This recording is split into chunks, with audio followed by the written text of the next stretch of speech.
Hai, Assalamualaikum, selamat pagi semuanya. Apa kabar? Semoga baik ya, sehat selalu.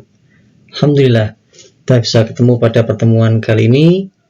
Ini adalah memperjelas apa yang kita pelajari secara asinkron di minggu lalu tentang what is marketing. Oke, jangan lupa untuk presensi diisi sendiri ya, seperti biasanya. Dan nanti ketika ada yang mau ditanyakan, dipersilahkan lewat discussion di Google Classroom atau live meeting ini kita bisa stop sewaktu-waktu. Baik, nah kemarin ada yang nanya, Pak, saya sebenarnya tidak paham, bener Pak, saya nggak paham tentang apa itu marketing, apa itu selling. Ya, oke. Justru dengan ketidakpahaman itu semoga itu membuka pintu ilmu bagi kalian. Amin ya robbal alamin ya. Karena dengan ketika tidak ada permasalahan apapun gitu ya, itu justru akan menimbulkan tidak adanya motivasi. Nah, justru ketika Anda dihadapkan pada masalah, saya kok bingung, saya nggak paham, itu justru akan meningkatkan tingkat kepahaman Anda. Kita ulangi, apa yang disebut dengan marketing? Ya, marketing menurut Crawford tahun 97 adalah the series of services involved in moving a product or commodity from the point of production to the point of consumption. Atau kalau dimaknai ya, suatu runtutan kegiatan atau jasa yang dilakukan untuk memindahkan suatu produk dari titik produsen ke titik konsumen. Jadi saya misalnya ini pegang buah tomat ya. Tomat ini akan saya pasarkan ya. Ini tangan saya yang kiri ini adalah ibaratnya produsen, lalu tangan saya yang kanan ini adalah konsumen. Bagaimana atau apa saja kegiatan yang dilakukan agar tomat ini berpindah dari produsen ke konsumen? Apakah hanya dilempar begitu? Tidak. Ternyata diberikan dengan cara yang baik, itulah namanya services. Jadi bagaimana perpindahan suatu barang dari titik produsen ke titik konsumen itu lebih dikenal dengan services. Dan servisnya tidak hanya satu, tapi ini adalah rangkaian, the series of services. Jadi ada banyak kegiatan bahkan yang dilakukan untuk memindahkan barang ini, dan itulah marketing. Jadi marketing jauh lebih luas dari selling. Jadi kalau selling terjemahnya adalah penjualan, kalau marketing adalah pemasaran, dan pemasaran itu rumahnya selling. Selling menjadi bagian dari marketing. Nah, rangkaian kegiatannya apa untuk memindahkan barang, dan ini dari tomat dari titik produsen ke konsumen? Satu, bisa saja transportasi. Jadi ini ada kendaraan yang melalui Gojek misalnya dikirim ke konsumen, bisa juga ini konsumennya datang ke produsen. Nah, saya beli, ini berarti tanpa transportation, jadi hanya selling, kemudian konsumen datang. Tapi kalau menunggu konsumen datang, nah berapa banyak konsumen yang datang dan terserah berapa banyak, tentu tidaklah banyak dan memakan waktu yang lama. Nah, oleh karena itu marketing sangat penting, karena marketing ini berarti menambahkan ya rangkaian kegiatan selain selling apa? Satu, tadi ada transportation, sehingga bisa dibeli atau terbeli oleh orang-orang di luar daerah pemasaran awal, yaitu Malang misalnya. Ini bisa terjual di Kepanjen, terjual di Batu, terjual di Malang Selatan, terjual di mana lagi, Blitar. Ya, ini karena transportation. Tapi untuk mentransportasikan itu membutuhkan kegiatan namanya berani menanggung risiko. Nah, mari masih ingatkan ya, bearing risk itu bagian dari marketing. Ya, transportasi berisiko. Ya. Kemudian apakah ada kegiatan pemasaran yang merupakan rangkaian dari pemasaran ini, apalagi?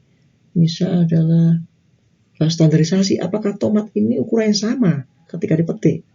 Tentu tidak, sehingga dilakukan standarisasi. Apakah semua orang menginginkan tomat dalam bentuk mentah? Nah, tidak juga kan? Maka bisa jadi dilakukan standarisasi dari sisi ukuran. Saya ingin tomat yang sekilo isi 20, sekilo isi 50 misalkan. Ini pasar-pasar tertentu atau pembeli-pembeli tertentu, misalkan restoran, kafe, itu memerlukan produk dalam ukuran tertentu, dalam standar ukuran tertentu, dalam standar kematangan tertentu. Kalau ikan, maka dalam standar kesegaran tertentu, kualitas tertentu, bahkan harga tertentu, itu standardization. Maka memindahkan barang dari produsen ke konsumen itu ternyata nggak hanya memindahkan, memerlukan suatu runtutan kegiatan. Yang tadi sudah kita mulai menyebutkan, ada transportation, ya, agar terjadi buying di konsumen, maka seorang sales itu perlu melakukan transportation, perlu melakukan apa lagi? Standardization, perlu melakukan apa? Risk bearing, menanggung risiko. Ya, kalau nggak menanggung risiko, nggak mungkin ini nyampe ke orangnya, karena mentransportasikan itu sudah menanggung risiko. Ada nggak pembiayaan? Nah, kalau pembelinya ini misalnya online, ya, ataupun cash atau tidak online, maksudnya luring misalnya, datang ke orangnya, tapi orangnya nggak bawa uang cash. Nah, ini maka penjualnya menyediakan mesin untuk pembayaran non tunai misalkan. Ini termasuk kegiatan apa? Kegiatan financing, pembiayaan. Nah, ini kan termasuk rangkaian kegiatan pemasaran sehingga terjadi buying oleh orang yang tidak membawa uang tunai.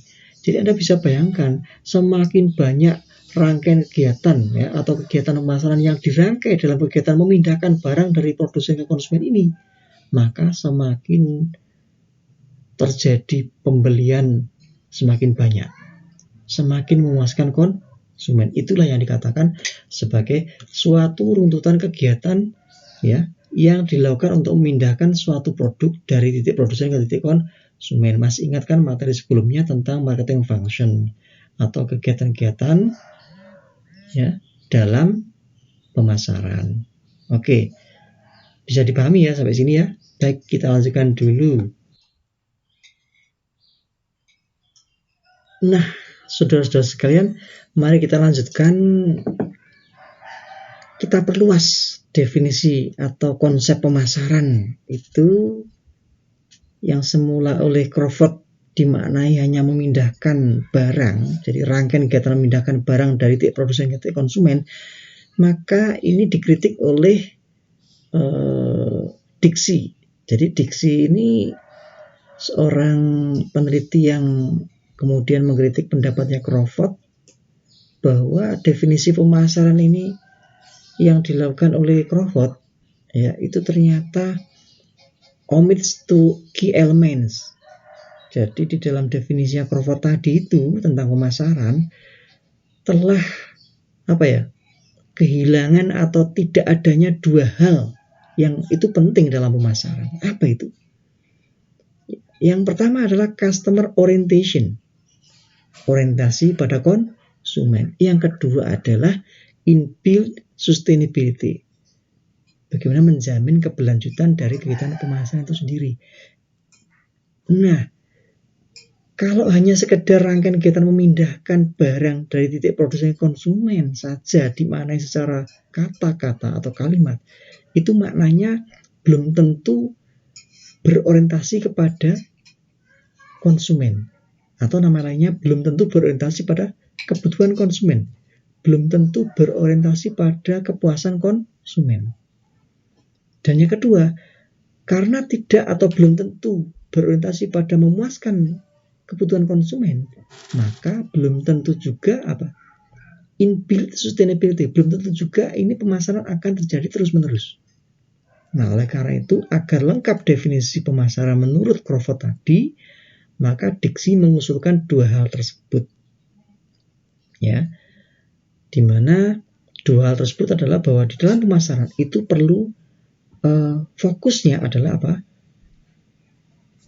Tujuan pemasaran difokuskan adalah untuk berorientasi pada kepuasan konsumen atau customer orientation, adalah kepuasan konsumen. Yang kedua adalah bagaimana kepuasan konsumen itu bisa menjamin terjadinya sustainability of marketingnya, gitu ya. Baik, kita lanjutkan.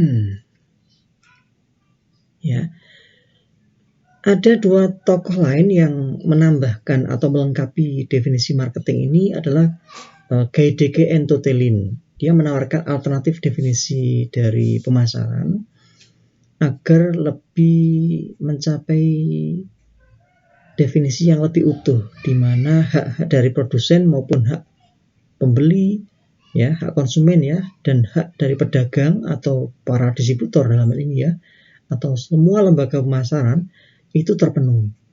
Jadi tidak hanya mementingkan kepentingan produsen, konsumen, tapi juga kepentingan pedagangnya juga terpenuhi. Apa itu definisi yang lebih disempurnakan oleh Gaedeke dan Totelin adalah marketing is a management.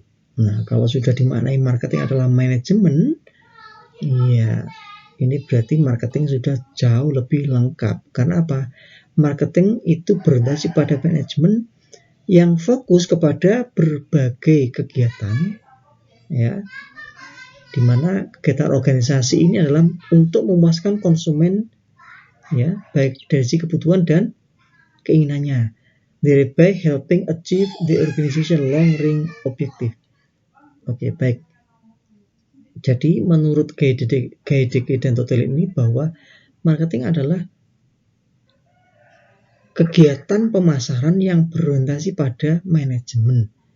Ya berarti pemasarannya kalau di manajemen berarti apa? Direncanakan, dibuat planning, kemudian dilakukan. Jadi apa yang dilakukan dalam pemasaran itu by planning. Anda lihat Gojek itu by planning apa tidak? By planning. Siapa yang memplanning? Kedua-duanya, kedua belah pihak, baik itu provider, ya, kemudian pembelinya, drivernya, maupun juga adalah warungnya misalnya. Kalau itu GoFood, itu semua melakukan planning. Planning apa? Planning tujuannya, planning harganya, planning apa itu produknya, layanannya, ya, waktu pengiriman, semuanya adalah by planning. Termasuk di era COVID ini, bagaimana cara penyampaiannya? Apakah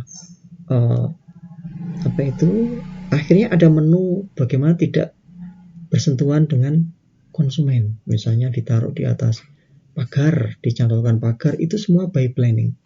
Itu yang dikatakan bahwa Gojek sebagai salah satu contoh bisnis ya yang menerapkan prinsip marketing, karena di dalamnya ada